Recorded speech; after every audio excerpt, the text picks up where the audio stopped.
Live action. You remember that guy, Turtle Man? Turtle Man? No, that doesn't sound like a real thing. Oh, Giorgio. Have you ever heard of Turtle Man? He was from Kentucky. Well, of course. And he would literally go down. There was a TV show on him. And he would literally jump in these lakes and catch these snapping turtles in lakes. Yeah, look at it. Catch him with what? His hands. Oh, fuck that. Look at it. No. Live action's what he'd say. Yee. Or no, he didn't say yee. That's Granger Smith. Waiting for some people to get in the room here before we start. Yeah, well, sorry, I just started. No. I mean, I'm pretty much always before starting. We start the actual show. Because Let me turn this volume down. Yeah, turn your volume down. Let me turn my volume down up here, okay? I don't need to hear myself talking. Well. Are we murdering Dan? But you didn't even spell that word right. Nice try, asshole. Turtle Man. See, they know about Turtle Man. Look at him. Look, they know Turtle Man. If you don't know Turtle Man, you're Why loser. would I know what that is? Well, why? I mean, I don't know. Why do you know what a lot of shit is? I don't know. I don't really pay that much attention to the interwebs like that, to be honest. It's not. It was on mainstream TV, asshole. Well, whatever. I don't watch that either. What do you watch? Cat videos on the internet, I guess. You like cats? No. I just watch the videos. I don't like Hitler either, but I like World War II documentaries. Give me a break. Yeah, but you could like America kicking ass. Yeah, I mean, we're back-to-back World War champs. Yeah, we got in at the tail end of each war and declared victory. Yeah. Right? Yeah, you're welcome for our service. Oh, America. That's the best way to win a fight. Wait till you see who's going to win and jump in at the end. Well, I don't think we were waiting to see who was going to win. Like, if the Nazis started winning, we probably weren't going to join the Nazi side. Bro, come on. You don't think? Of course we wouldn't. No. But we might have stayed out of it. Well, we did for a long time, obviously. But, Let me ask you this. If they hadn't have fucked up and hit Pearl Harbor, what do you think would have happened? Japan, we were actively trying to get into the war way before that. That made it easy, but there was, FDR was already looking for a reason. Okay. What are you going to do when the world's in trouble? Who are you going to call? 1-800 America. Antifa, right? Because they're the real heroes here.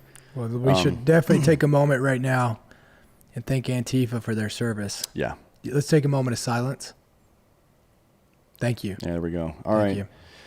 Let's start the actual show today. Okay. I've been reading a lot this past week, and we discuss a lot of different topics on this show, and I try to reach out to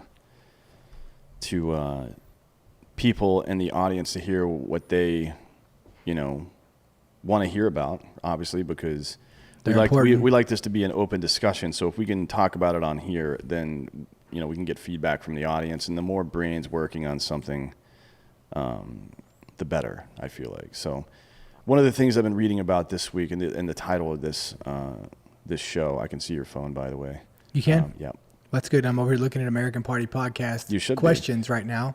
Where is it in? It's on our Instagram. Inbox? Oh, nice. Yeah, bring up any that look cool. But anyways, let's continue with this. So, the Middle East Trump and reporting, and there's two things I want to talk about here. One of them is the Middle East peace deals that have been happening over the last 10 months or so, and what they mean for the United States. What I think the angle of the Trump administration was, and then how we're reporting on it.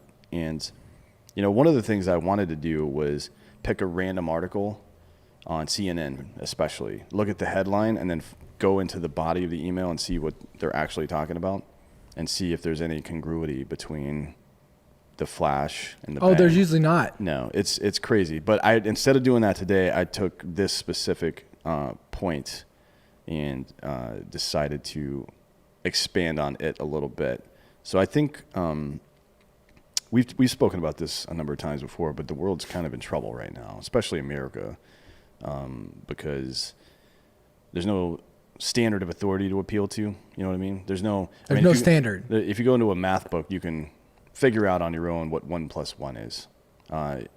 There's no, and that's a good thing because everybody starts off on the same page. We're all talking about the same thing. Mm-hmm. In America and politics and society, we're not talking about the same things anymore. We're not able to agree on what reality is, and I think this is a really good example. So, with the Trump Middle East situation, we've come, I think, to a precipice. Again, I believe I said this last week, but what kind of country do we want to live in? You know what I mean? Like, what is it going to be? What are the defining qualities of this country going to be, and how are we going to stand up and support those things and make sure it continues into the future? And there's 2 points on this. One is this Middle East thing. One, censorship, and then the last thing is some quotes from the founders of this country, and we'll expand on all that as well. So, getting into the Middle East thing. As of yesterday, another Middle Eastern country, Morocco, has entered into a peace agreement, or at least diplomatic relations, with Israel. Right? It's unprecedented. Which is good. It is, yeah. It's great. Now, I guess it was about a year ago. It was when Trump made the first of these moves, and I don't remember if it was the UAE or Bahrain. I don't remember who it was. I don't remember who came first, but at the time I pointed out that it seemed to me like Trump was targeting the richest countries in the Middle East, right, to try to bring them all into the fold. And I believe that because I honestly do believe the only color that really matters is green. You know what I mean? Yeah. Like, I truly believe that. So I pointed out that was happening in the Middle East. Now, Kuwait and Qatar are both already pretty close U.S. allies. Kuwait, obviously, for decades. Qatar more recently, but it's kind of a complex relationship with Qatar, because we were giving them money to funnel into Palestine to pay for humanitarian aid and stuff like that because of the Israeli blockade. So, and it was going through Hamas, actually, right? So, which is half of Hamas is half of Hamas is a terror organization. Yeah. The other half is a political organization. Well, I would say that it's 100% of Hamas is a terrorist organization, but maybe 50% of it is just not as bad of a terrorist organization. And a lot of this happened in 2006 when Hamas won the elections there. They were the government of Palestine, right? Didn't last long because they figured out that being an insurgency and being a government are not the same thing. And one is clearly a little bit more difficult than the other. But anyways, so Qatar and Kuwait were already close allies with the U.S. They also happen to be 2 of the top 5 richest countries in the Middle East. Now we've targeted the UAE, which is the richest country in the Middle East, and Bahrain. Or I'm sorry, they're not anymore. They're 3rd, and then Bahrain, I believe, is 5th. Yeah, that's right. And now we're in back channel discussions with Saudi Arabia. We heard 2 weeks ago that Netanyahu has been meeting with Saudi Arabia to discuss the same kind of peace accord with them. That's number 4. That leaves only Oman at number 6 before Israel itself at number 7. So the top 6 of the 7 richest countries in the Middle East have now entered into at least talks about peace agreements, if not full-on peace agreements. What do you think about that strategy? I think it makes a lot of sense to get the people that have the most to win. They have the most to win by engaging in Western culture and continuing to make money. That's what I think. Here's the thing. Here's how you end. Here's how you bring peace, is by bringing money. Mm-hmm. Money is where, you don't see people killing each other. You don't see the guys with the most money doing the killing. Right. Right. Mm-hmm. And, even in gangs, even in mobs, you don't see the mobsters, like the guys who are at the top. When you're at the top, you're not risking it. Right. You're not going to risk losing it. Right. And I think that it makes a lot of sense. And I think it makes so much sense that they're doing that right now, because do I think it's smart? Do I think it's going to be real? I think it's about as good as the paper that it's going to sit on. I think what it's saying is, hey, look, we both want to make money here. Right. We don't like each other. Mm-hmm. We're not going to agree with each other. I'm going to, the shitheads are always going to still be there, but let's make sure that the top, it kind of looks good. think it's for looks. Yeah, I agree with that. I think it's a good move on their part. I really, a lot of that stuff. Because if you truly have peace, think about this. And I think we get into this topic in a minute. I don't know if it's in our notes. I'd have to look, but if you peacefully coexist, there is no money in that. What do you mean by that? I mean, there's no money in us not having conflict. There's a lot more money being made in conflict and fear. Right. I guess the question is money for whom, right? I mean, money for everybody. Our relative economies would do better in a lot of ways without the conflict, but hold on. The people who run the economy, right? Come on, let's be honest. The military industrial complex. The guys at the top. Northrop Grumman, Boeing, Lockheed.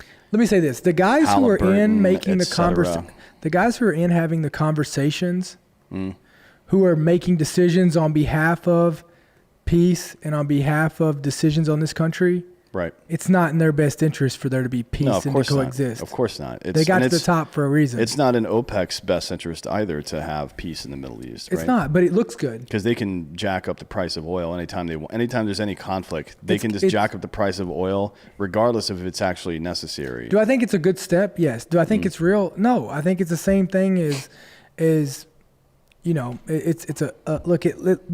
thing about Iran is at least they say fuck you. Yeah. Right? Like Iran, they're not going to compromise on anything, and they're going to tell you exactly what they're going to do. Fuck you, right? Fuck you, United States. Death to United States. Like, their leader is the only one who really comes out and says exactly how they feel about the United States of America. Right? And there's no questions asked. No, I mean, it's... I agree with you to a degree. I think this is the right move. I think it's the right move. I don't know if it's going to work because... I think it's fake. Well, it's fake insofar as soon as Trump is out of office here in a month or so, that work will end. I mean, the stuff that he did in China, if you want to call it a trade war, you can call it whatever you want. But even we've recently on Drinking Bros, we had Scott Galloway on. He is not conservative. He's certainly not a Trump fan. Yeah. But even he admitted that the only reason Trump didn't win re-election is because he wasn't wearing a mask on television. That's pretty much it. Like, people felt some kind of way about that. But had it not, he straight up said, this is a progressive guy that's a university professor, said that had COVID not happened, then Trump would have won in a fucking landslide. And I agree with that. And the reason's clear, right?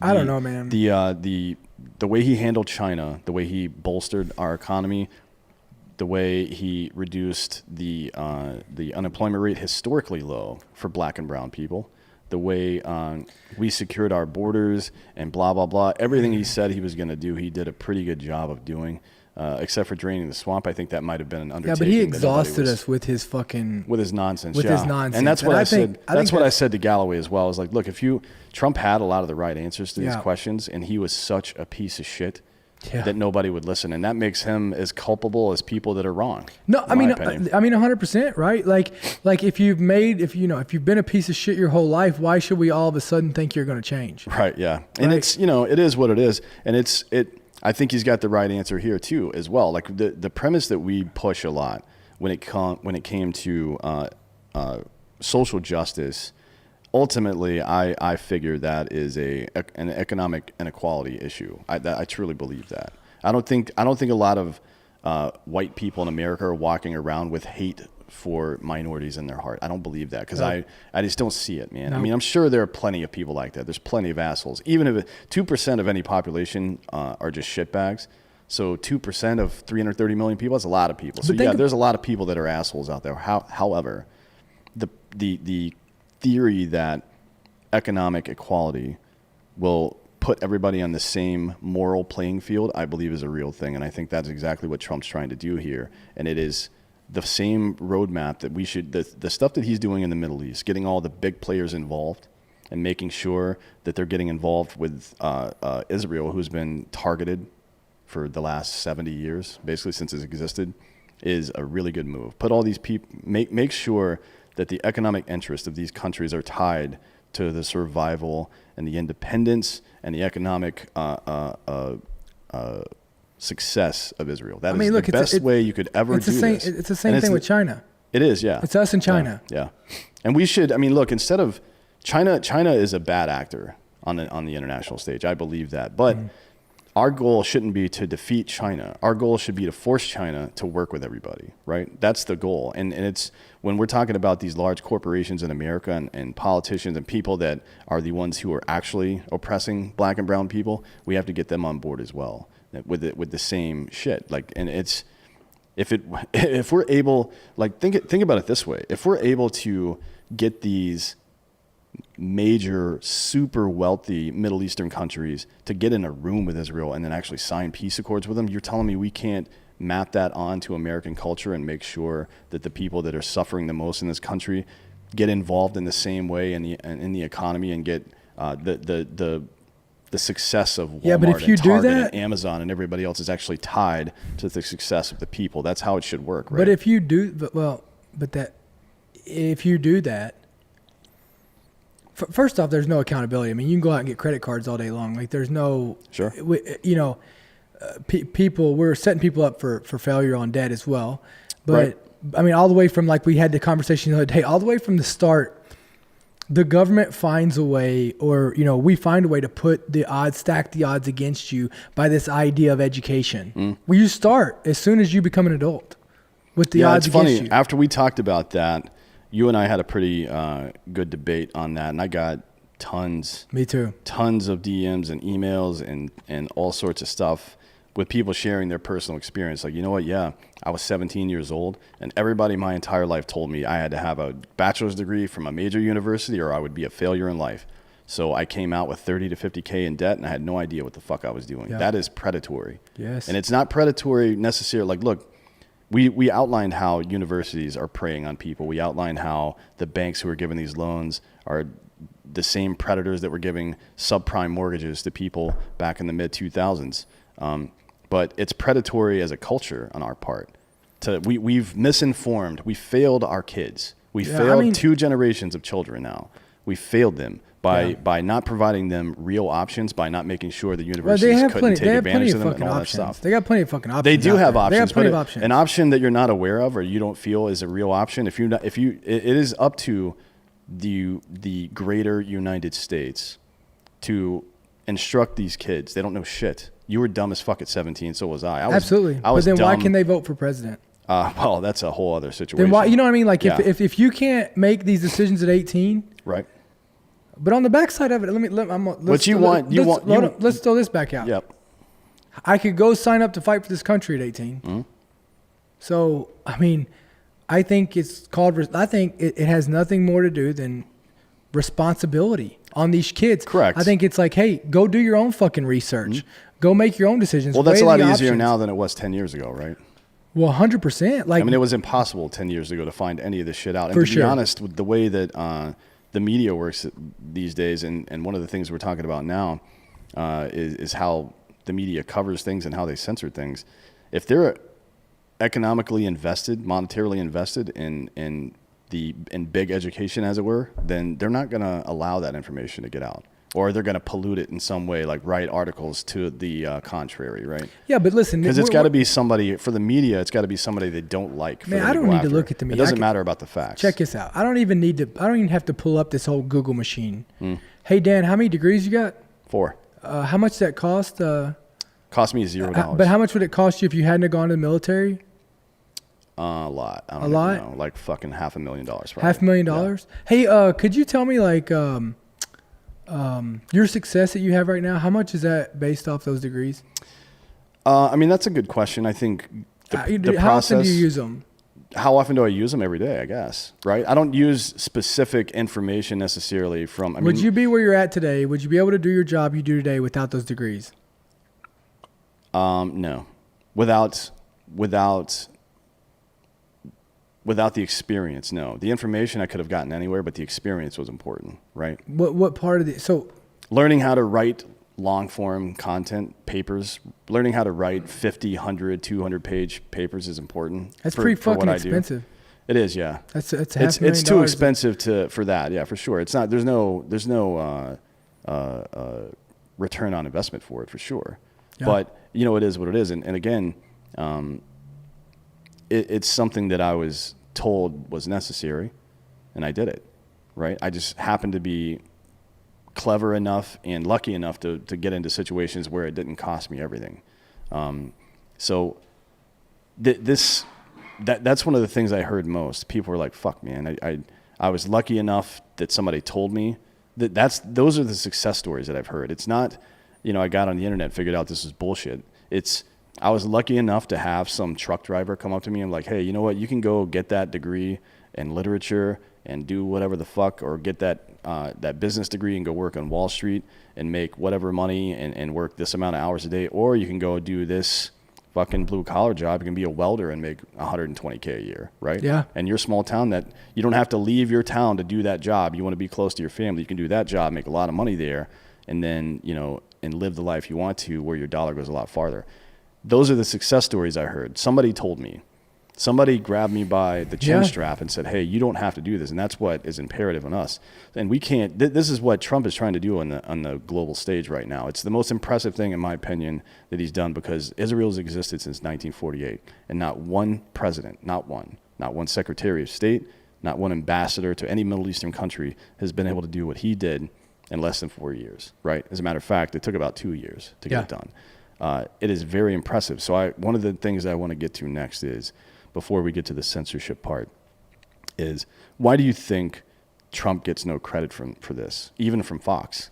I don't understand. I guess I do in a way, and it goes to what I was saying before with the media. To go out hard against some idea, they have to dislike the person that the idea came from. That's the requirement. That is a litmus test for CNN to do a hit piece or to do critical thinking on their job. They only think critically when they're thinking critically to tear somebody down that's doing something, whether they agree with it or not. They just don't like the person or the entity. They don't like Republicans, so anything a Republican presents is wrong. Anything Trump says is automatically wrong. That is a very, very disingenuous, poor, and dangerous way to think, particularly if you're in the media, right? You can't judge things that way. Yeah, like, I'm sure Hitler was right about some things. He said some stuff that probably made sense at some point. That doesn't mean Hitler's a good person. It doesn't mean he's not a monster. It also doesn't mean what he said wasn't true. Those two things are independent from one another. So why do you think, personally, aside from the obvious, what we're talking about now, that Trump just doesn't get any credit for this? I mean, it's a lot of the blame rests on him for this, but yeah, I just think that I just think he's exhausted everybody with his rhetoric and his nonsense, that it's like, fuck, man, everything's it's hard to give him any credit for anything. You know what I mean? Because when you get people who talk, they only talk at a certain time, or they only speak and it matters when they speak. But then you get these people who talk all the fucking time, you just tune them out. Well, that's what Trump's done. I mean, it's crying wolf, right? It is. It's the crying wolf deal, right? Except, and that's what Trump's done. He's came up on stage and just talked about how great he's done everything. And so it's like, it's one of those deals to where it's like, do you really think it matters? I mean, he's going to take credit for it whether he did it or not. That's true, yeah. And it reminds me of athletes that are very good at their job, but they're assholes. Why? Even as president, you have to see yourself as a public figure, even an entertainer in some ways in today's culture, right? And if you are in the business of convincing people of something, then you are in some ways an infotainer, if you want to call it that, even as president of the United States. So part of your job, aside from running the country, is to make sure you're delivering information, one, in a way that people can understand it, and two, in a way that you don't butt fuck your point because you're such an asshole. You know what I mean? You have to do both of those things, and he does it all the time. He does it all the fucking time, and he's just constantly. And honestly, when something negative comes out about him and he comments on it, he gives it legs. The media are going to stick to it. Yeah, he does. I mean, look, sometimes the best thing you can do is just shut the fuck up. Man, anything like negative. If somebody walks into a room right now and yells, just walks in and says, "Hey, you're a racist," and looks at me, I'd be like, "Get the fuck out of here, man. I'm not talking to you. Like, you've said nothing of value. What you said was obviously ridiculous. I'm not going to put out a press release saying I'm not racist." You know what I mean? You don't think like we were in the military or in a group of people. If you can pick on that one guy and they get really mad and say a bunch of dumb shit, who do you always pick on? Yeah. And it is like that. And that's what Trump. You don't think the media has just had a haywire with a heyday with this, being able to come in and know they can sit at the press briefings. I mean, the CEO of CNN comes in and sits in the press briefings and sets them off all the fucking time.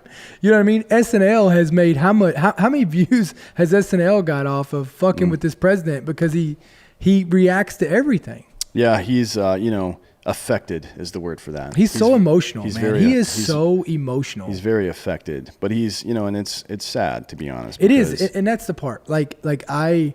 He's got so many of the right answers, and even now we're seeing the next topic is going to be censorship. We can talk a little bit about the antitrust suits being filed against Facebook right now. Yeah, there's already some pending with YouTube and Google, I believe. And Richard Danoff in the chat is curious what is going to happen with these lawsuits that have been filed. I mean, that's a really good question, man. I don't know. I'll tell you this. It's not good for Facebook. I mean, essentially the federal government is saying that they've engaged in some pretty serious antitrust, and that just buying up your competitors and things like that is not how we do things here. You know what I mean? Blah, blah, blah. This time, though, it's different. It's a bipartisan group of attorneys general from blue and red states, and it's being prosecuted at the state and the federal level, right? Like it's a what do they call it? Yeah, but what are you going to do? I mean, like binary lawsuit. What are they going to do to Facebook? What are they going to do? Well, what they want to do is they want to make them divest completely from Instagram and WhatsApp. They want them to they want to force them to sell both of those companies. They also want to put a block in place for any new acquisition where the FTC has to approve it before Facebook. But why is that okay? Well, because again, we talk about this a lot. This is like business. This is like if I want to work down and buy my competitor. Sure, yeah. But when it starts to affect people, so the government's job is not to run things. It's to regulate things, right? That's what the government's supposed to do. A stop sign, that's the government, right? But a traffic cop, that's a local government, right? So the federal government is a stop sign. The traffic cop is the local government. That's the way it's supposed to work. Now, with Facebook, they've been very predatory when it comes to how they deal with the public and how they deal with information getting to the public. If you don't think that Twitter helped Donald Trump win the election in 2016, then you weren't paying attention. And if you don't think that Twitter, Facebook, and Google cost him this election, then you're out of your fucking mind, frankly. They are using their power now to affect American politics, and that cannot be allowed to happen. I mean, dude, we've talked about this. You don't go, I mean, there's nothing wrong with them owning, I mean, if they want to own Facebook, Instagram, Twitter, everything, I mean, that's going against business in America. The problem is, I don't think that's true. Is censorship, is them being able to decide what, like, they are. But that is the problem, right? I mean, that's so, like, there's nothing intrinsically evil about buying up your competition, because to be honest, it makes a lot of money for the person you bought the company from. And in most cases, you keep that team on for 3 to 5 years anyways to keep running that business underneath your umbrella. So it's not like everybody gets fired. It's not like economic cannibalism or anything like that. However, the same can be said of guns, right? There's nothing intrinsically evil about a firearm. It's just a tool. It's a tool to be used. But if you put it in the hands of a crazy person, then that's where it becomes a problem. So the FTC is essentially saying, since you're using this massive power and tools that you have for evil, and I believe they are, I believe they're using it to suppress dissent, which is not American at all. They're also using it to directly affect the election. Then the government does have some responsibility. Well, they're pissing up the wrong rope, though. Like I've already said, like, that you don't need to go after making them, like, it's not going to fix the problem by making them sell those two companies, because then somebody else will come in and do the same shit. You need to fix the problem at the base level of what you can do online and what you can't. The rules and regulations that apply to freedom of speech on these platforms. Yeah, well, that's the real issue. That's the real issue. Yeah. So, I mean, what do you think?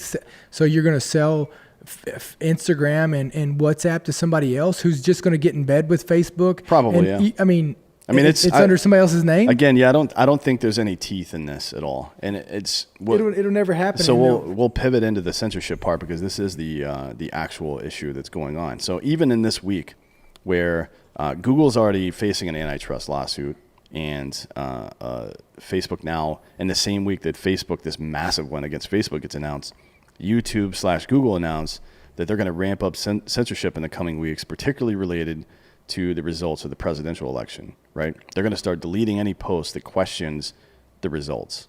Now, that's weird to me for a lot of reasons. Tuesday was, this is a quote from YouTube. Tuesday was the safe harbor deadline for U.S. presidential election, and enough states have certified their election results to determine a president-elect. That is technically true, right? Absolutely true, actually.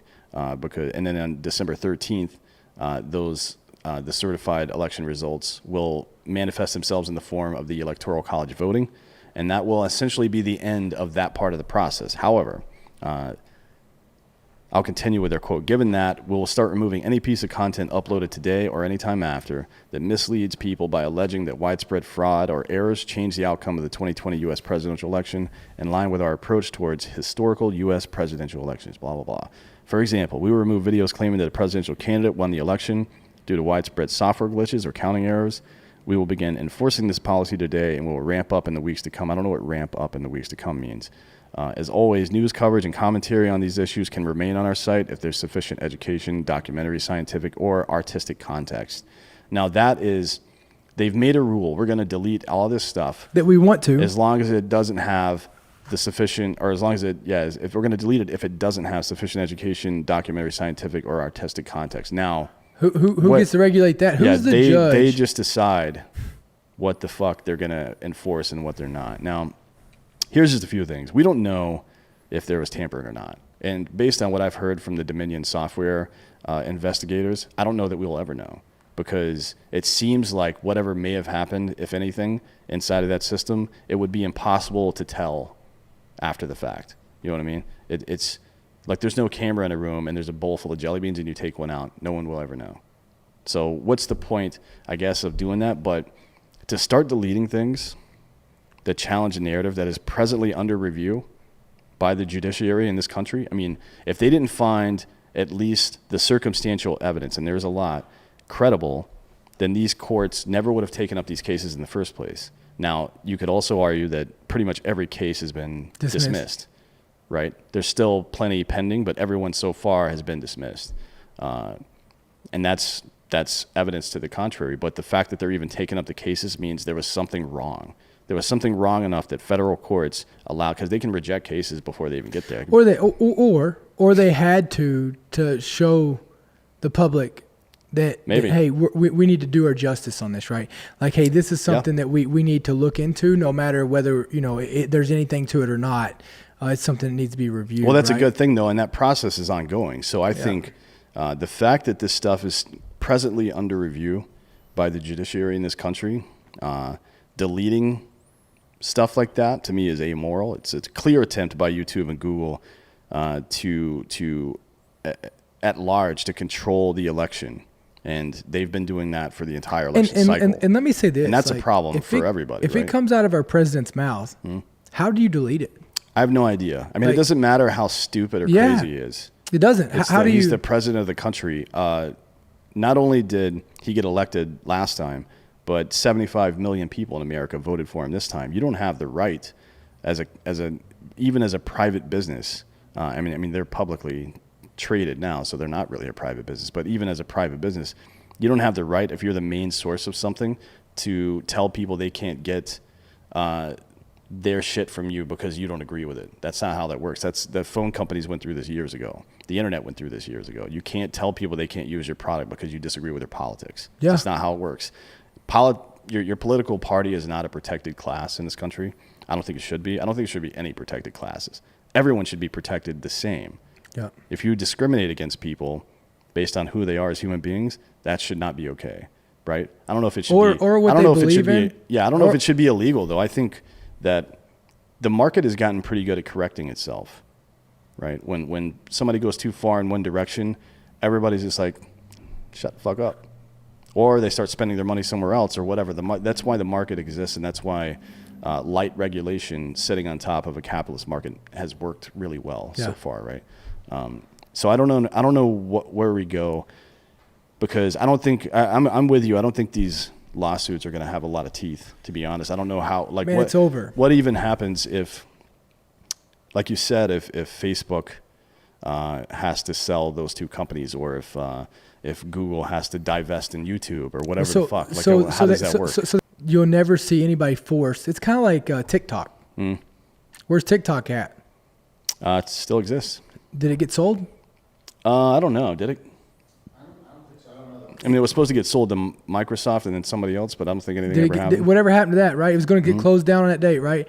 It's not going to stand up in court. So that's the first piece as far as the censorship thing. You can't, because like, where does it stop at? When the government can tell them to sell their companies because they're being too successful, like, where does that stop? Oracle bottom. Right? Yeah, I know. That's a good question. I mean, right? Where does that stop at? Like, and that's a question you should ask as well when you're creating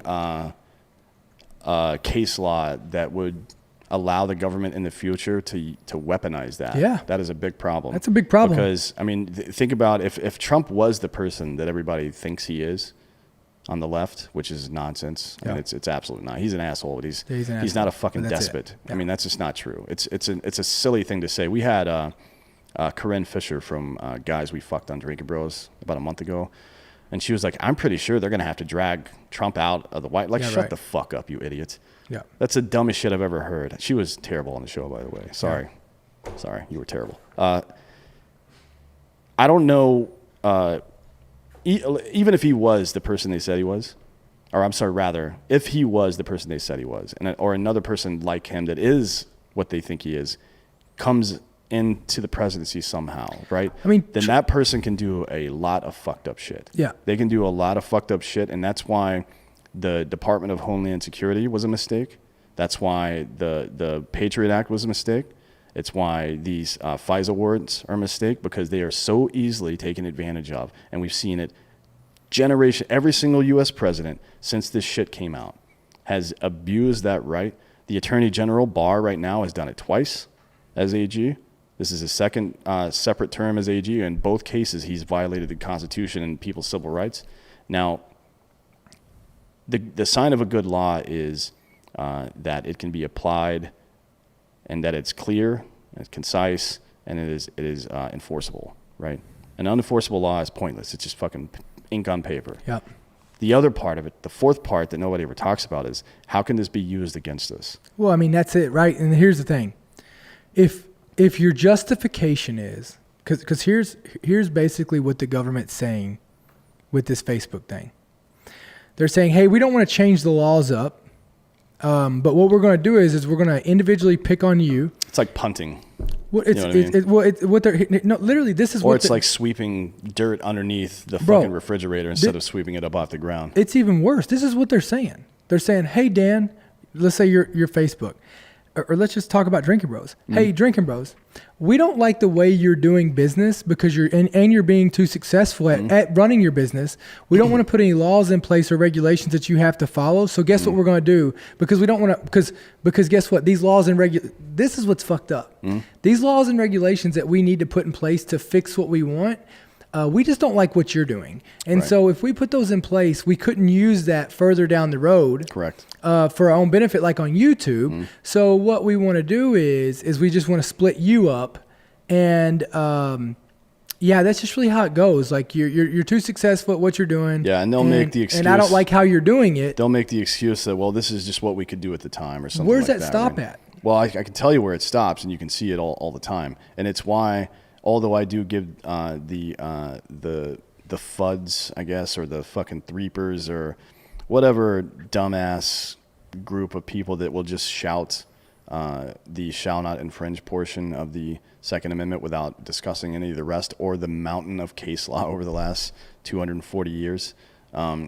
I do have some sympathy for that idea because they're right in a lot of ways. They're right insofar as if you allow the left any kind of weapon or tool to take guns away, they're going to use it, right? For sure. Whenever we make, I think you have to be very thoughtful about any kind of new law or requirement that has anything to do with a constitutionally guaranteed right, because whether it be hate speech laws or hate crime laws or gun laws or how you can run your business or any of this shit, right? You have to be super careful that that the law you pass can't be taken advantage of in the future. And that's why I think every bill that goes through Congress should have a sunset clause. But that's not a law they're enforcing on Facebook. They're not putting a law on them. They're just saying, hey, you need to fucking split up.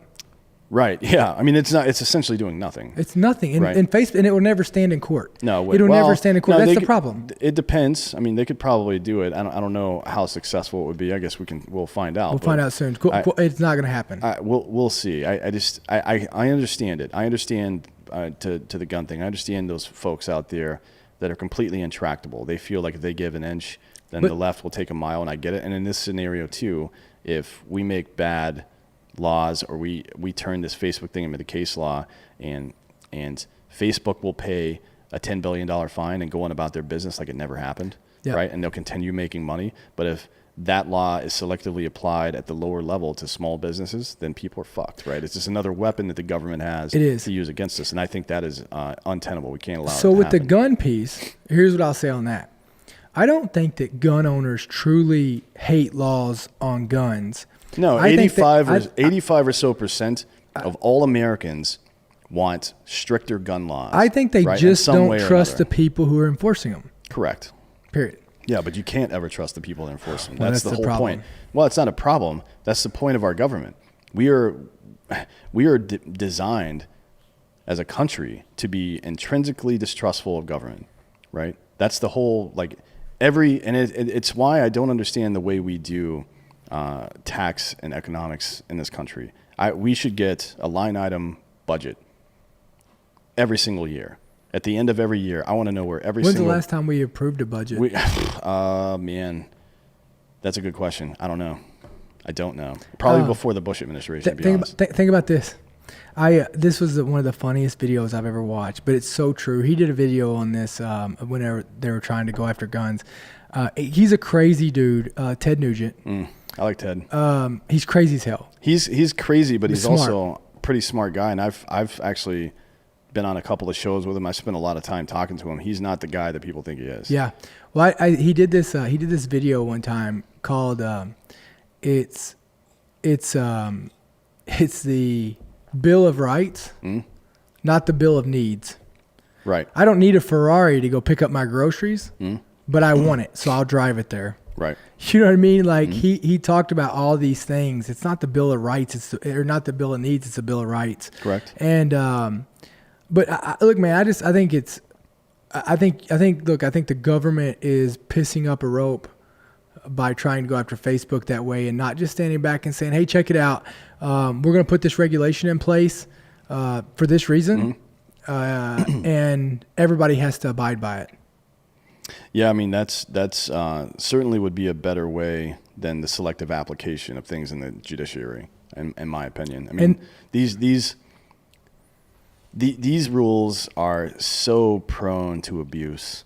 I mean, you have to, we do a lot of this in American politics where we try to get a bunch of shit done in our term. Let's say the Republicans right now had all three houses of Congress, but they were going to lose all three next time. They would be trying to do whatever they can to pass whatever they can to prevent the left from doing what they're going to do in the next 4 years, right?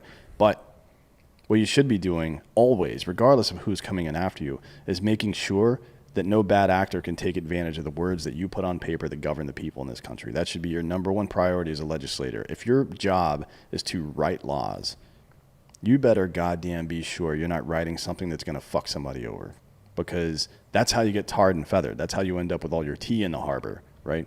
And it's, it'll be interesting to see how this continues in America right now. I think we're in for another Boston Tea Party type situation. I don't know what it is. I don't know if somebody walks into an Amazon warehouse and sets the whole thing on fire or something like that. Hopefully it's not something violent. Yeah, because hopefully. I don't think that that's going to help anybody. I think to a point, those day-long protests, or a week-long, hey, nobody buy gas for a week, or nobody do this for a week to protest OPEC or whatever the fuck. It's happened a lot in the past. I think that is something that can be very useful. I don't and would never condone or ask for violence. I just don't think that it's effective at this level anymore. 330 million people.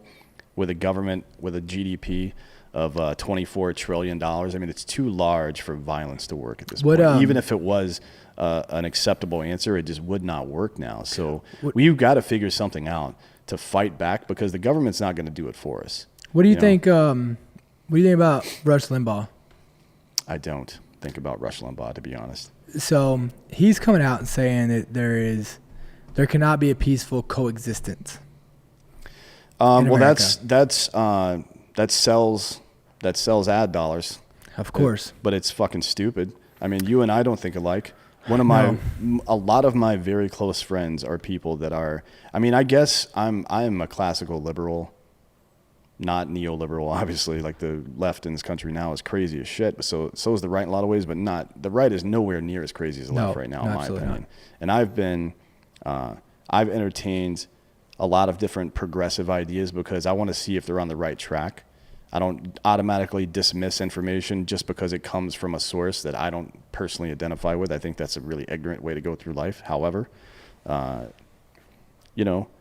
left is pretty wild right now. I would say that I'm a classical liberal in the vein of modern people like Jordan Peterson, Dave Rubin, folks that are considered to be right-wing now. I have no idea why.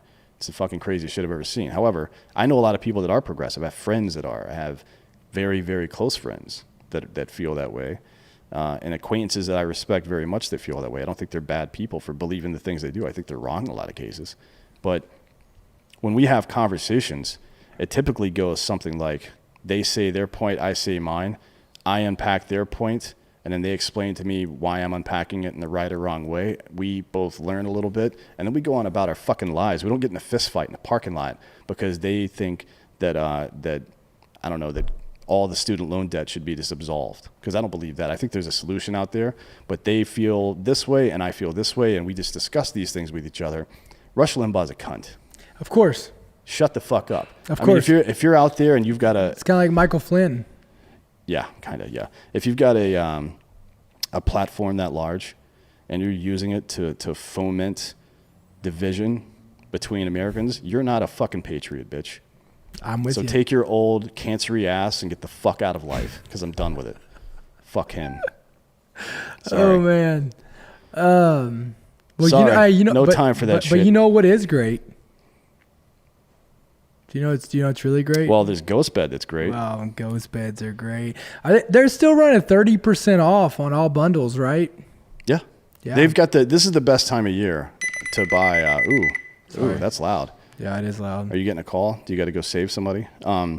It's Ghostbed's great. They got the 30% off for the bundles. Actually, I think it's 30% off for everything on the site if you use the code Drinking Bros. They got the pillows are dope. The adjustable base bundle comes with a Ghost Lux cooling mattress. And the most important part is that they take care of the people that take care of this country, man.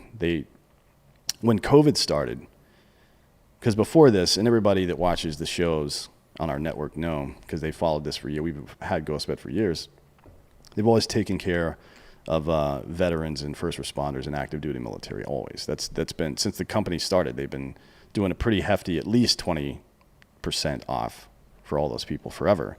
Once COVID started and nurses were working, fucking 60, 70 hours a week, and teachers were struggling and all this stuff, they're like, you know what?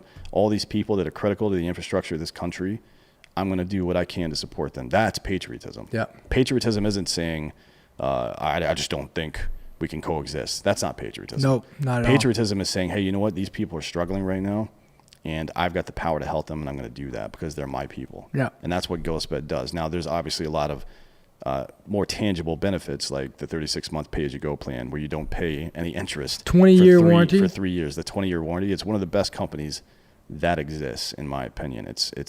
I love those guys. I love the people that work there, and I will never buy another bed just because, even if they stop sponsoring the show, I probably would never stop buying them, frankly, because of what they've done for our community. Now, we've got another new sponsor here. I think you guys have heard them on Ross Patterson Revolution, but this one is Keeps. And Keeps is to prevent you from losing your fucking hair, right? Listen, I think it's going to happen to me. We're all going to have some of it at some point, whether it's your hairline or male pattern baldness or whatever it is. And to be honest, like Jack Donaghy said in 30 Rock, your hair is your head suit, right? You want to look nice. You don't want to walk around. You don't want to be that guy. No. What is it? What's the word for it? It's hat fishing, I think. You don't want to be that guy. That's me. That, has to wear a hat everywhere because you're going bald. Do you think we could give some of this to Jack? Yeah, I could just rub it on his chest. Yeah. I don't know if it works like that, but yeah, we can do that. This Keeps is the best way to keep your hair. It's 2 out of 3 guys will experience some form of male pattern baldness by the time they're 35 years old, right? The average age of our listener is about 35. So we're talking to the right people here. You know, it's the same thing as Roman. You don't have to go to the doctor anymore. You know, you use telemedicine. You get the online meetup. You get in a little chat room and talk to your doctor. It's just like you're there. You don't have to bother going in or be embarrassed or any of that stuff. They offer generic stuff as well, so medicines that are the exact same as the brand name product, but way cheaper. And they offer the only 2 FDA approved hair loss products that exist. So you don't really need to go anywhere else for this stuff. As a matter of fact, we've all heard the phrase, an ounce of prevention is worth a pound of cure, right? Absolutely. So prophylactic medicine is a really good thing. Taking care of yourself, eating right, taking supplements, working out, whatever it is. Prevention in hair loss is even more important because keeping your hair is way easier than it is to regrow it afterwards. So here's what their deal is.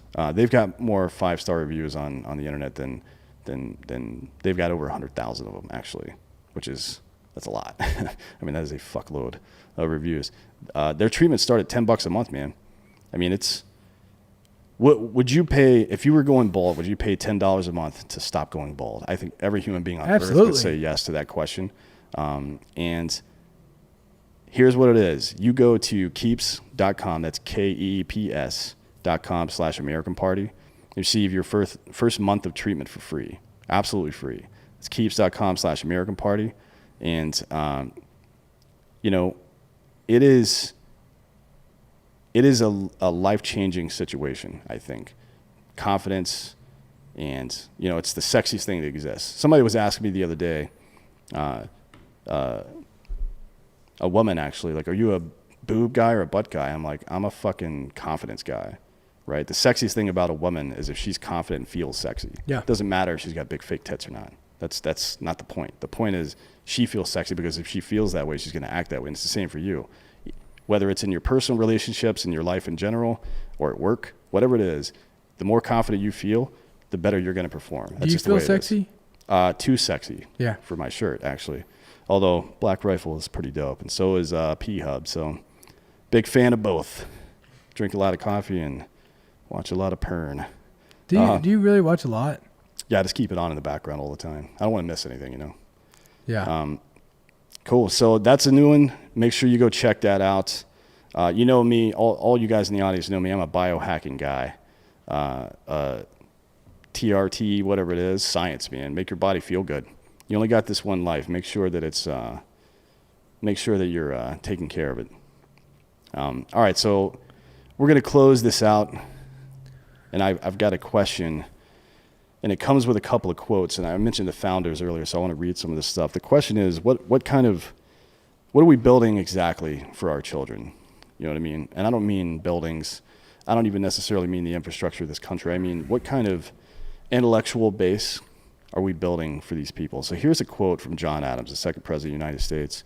He was instrumental in writing the Declaration of Independence, and, very, very bright guy. So here's the quote. The science of government, it is my duty to study, more than all other sciences. The arts of legislation, administration, and negotiation ought to take the place of, indeed exclude, in a manner, all other arts. And this is the main part of his statement. And he's making this statement to people that he's trying to convince to support the original idea of America, right? Like, this is what we're trying to do and we want your support. This is how he explained it. I must study politics and war so that my sons have the liberty to study mathematics and philosophy. Absolutely. But let me ask you this. That is a very profound statement. Here's what I think's wrong. At what point, and I think this is where the generation, maybe there wasn't a real good transition piece from whatever we want to call the last greatest generation. At what point do you stop studying math and you have to start studying war? Well, here's the rest of the quote. So I have to study politics and war so my sons may have the liberty to study mathematics and philosophy. Yep. My sons have to study mathematics and philosophy, geography, natural history, naval architecture, navigation, commerce, and agriculture in order to make sure their children have a right to study painting, poetry, music, architecture, blah, blah, blah, right? So Adams, in this statement made in the late 18th century, 250 years ago about, made the point that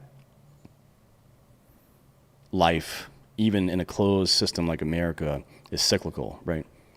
It's the story of the American immigrant. The first generation comes here and works themselves to the bone. The second generation goes to college and has a good career. And the third generation turns into a bunch of entitled cunts, right? I mean, that's where we're going with that stuff. And it seems like the founders, just based on that one quote, and then some others that we'll get into in a sec, knew way back then that we were living in a cyclical world. They saw the perils of it.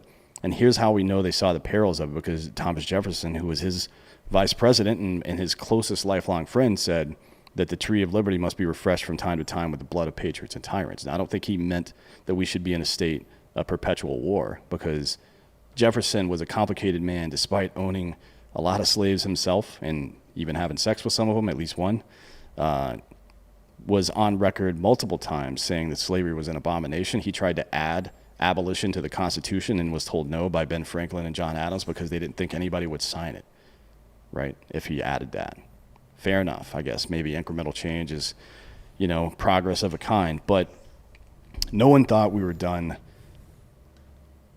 once we authored the Declaration of Independence. Nobody thought we were done when the Constitution was finished. Nobody thought we were done when the Bill of Rights were finished. Well, we're never done. We're never done. So what lesson are we teaching our children? How do we teach our kids how to cycle back to John Adams? We gotta go back to the basics. You know what I mean? Like, how do we teach them the importance of sacrifice and duty and service, and how, yeah, it's great that we've reached a point now where you can sit in your house, feel safe, watch TV on your fucking iPad and eat Hot Pockets and have no concerns in the world. Yeah, that's great. But how do we teach them without some severe extreme event that only exists because of the watchers on the wall, the people that have fought and died for this country, the people that continue to fight for it, and the people that are on the streets every day trying to protect it? I don't know how to teach people that lesson. I struggle with it every day. And it's one of the most frustrating things in life right now for me. Like, how do I convince a 17 to 25-year-old right now that's had everything handed to them in life what real sacrifice and struggle is, the importance of it? Because it's not, we think of sacrifice and struggle as some bad thing. No, it's the best thing. I don't know. It's not complicated. It's the best thing. It's like working out. Like, how do you teach somebody that serving your community and respecting people and empowering the institutions that protect us is the same as eating healthy and working out? Well, I don't know. Do you demand it? No. Do you demand it? You can't demand that. You do demand that they treat you like that? I mean, if you're demand. talking about that 16 or 17-year-old. I demand that anybody that I'm going to give my time to treat me that way. That's Sure. it, right? So that's my point. But what happens when we exclude those other people? They just do what the conservatives are doing now. They go build Parler and build their own echo chamber. You know how long does that last? I don't know. We'll see, last. right? We'll see. It's Antifa right now. We'll see. They've got these ideas. They've never been through any I've real never even struggle in their seen life. any Antifa yet. I'm still waiting to run into some of them. Oh, that would be great, wouldn't it? Yeah, I'm still waiting to see them. They were only in Austin for like 20 minutes. They tried to build an autonomous zone in Austin, and the police rode them out of town on horseback. So that's what I'm saying. Look, I mean, and you see this thing up in Oregon right now, this autonomous zone or whatever the fuck they want to call it, right? And I read an article in the Daily Mail. They're here to stay, like pretty much saying that nobody could run them out, bro. I bet you if they stood back, and gave us a day, I bet we showed up with guns and they thought we would come in there and start slinging bullets at them. Right. I bet you it'd be over faster than the Iraq War. Yeah. Think about it this way. you're in your house. And the first one. Yeah. Yeah. You're walking around your house and you look in the kitchen and you see ants on the floor, right? That is a symptom of something. What is it a symptom of? It's a symptom that ants smelled something, food or something in your house that they wanted to come consume. Yeah. And now they're there. So how do we remove whatever it is let me tell you that these useless Antifa twats? Bro, I can tell you what. You me tell you what they smell? How do you? Let me tell you what they smell? Well, I know what they smell, but yeah, I would love to hear it. They smell weakness. Mm-hmm. They smell fucking weakness. But it's not just smelling weakness, though. You have to be able to smell weakness, sure, but you have to be primed and capable of taking advantage of that weakness. And it's not like they are. We've allowed it to happen. You know They didn't do it here in Texas? No, they didn't do it here in Texas. So that's the question. So how do you cut that off? What and more to the point, what responsibility do we have as Americans to make sure that the conditions don't exist for this to even be able to happen? Well, I mean, I think I think that's the foundational piece of us as Americans if we want to keep a free country. But when people aren't willing to risk or stand up for it, I mean, let me ask you this. I think a better question: what are you willing to? Where's the line? Where's the line for you to say, "Hey, this is fucked up"? I mean, the line for me gets crossed every single day. To change the votes. Right? I mean, to sit here and start holding politicians accountable, right? To stop letting the school systems dictate how your kids are taught as far as fundamentals and when are you going to stop letting your kids just consume all this content from other people? When is it enough for you to do the hard things, which is step in and teach your children, because it starts there. Yeah, it does. Teach your children the core values. But let me tell you why that's so hard. Because you have to live it.